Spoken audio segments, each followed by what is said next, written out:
This is John. He wants to play tennis. More than this, he wants to have fun. He wants to feel like he is playing at his level. He is improving. He gets to make friends and hang out sometimes and practice his skills. As his confidence grows, he wants to play matches too. And he wants to do it all at his club where he feels like he really belongs. We want to help you to be the very best coach you can be. So we have prepared this course for you. First, you should download the manual and materials and make sure you are familiar with them. Then make yourself comfortable and go online to watch the presentations. At the end of each module, you will complete a short test, so make sure you pay attention. Once you have passed online, you will have the chance to have your skills signed off on court. Communication is about an exchange of information.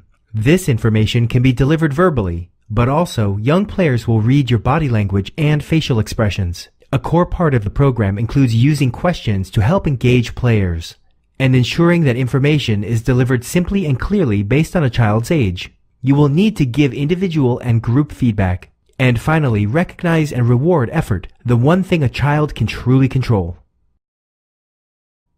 In the Velocity program, we believe that context is vital. To a young child, why is often more important than what. To explain this, really simply, just imagine that John wants to climb the mountain. He's going to have to train for a variety of situations that are very specific. He is also going to make sure that he has the tools that he needs to get there. These are the first two principles of our learning framework. First, we train players for situations that are relevant to the level at which they play. By using situational training, players really get to understand the game quickly. When we do teach technique, we put it in the right context so players are more motivated as they develop a genuine skill that they will need in a situation. Get it right, and this combination of these two principles helps to keep motivation high with every player in your program. To help accelerate learning, we use three very distinct principles.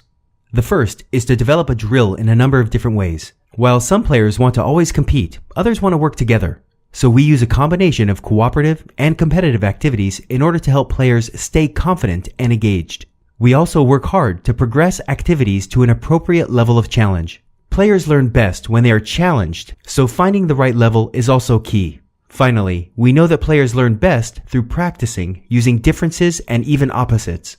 If a player learns a big swing and a small swing and learns to alternate the two, they will develop into a much better player than one that just practices one technique over and over again. At the core of our on-court organization, we have three principles. The first is to always clearly mark the court space. Defining this target area helps in many ways. First, it helps to drive the skill. A ball that is hit a long way will require a bigger swing than one hit a shorter distance.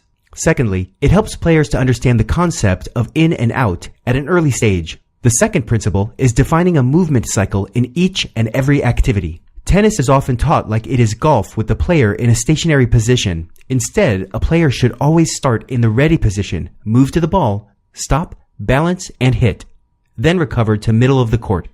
The final organizational principle is partner-based activity. Having children line up and hit one at a time is like having one pencil for the class. Not very effective. Instead, we get players to work together in a variety of different ways.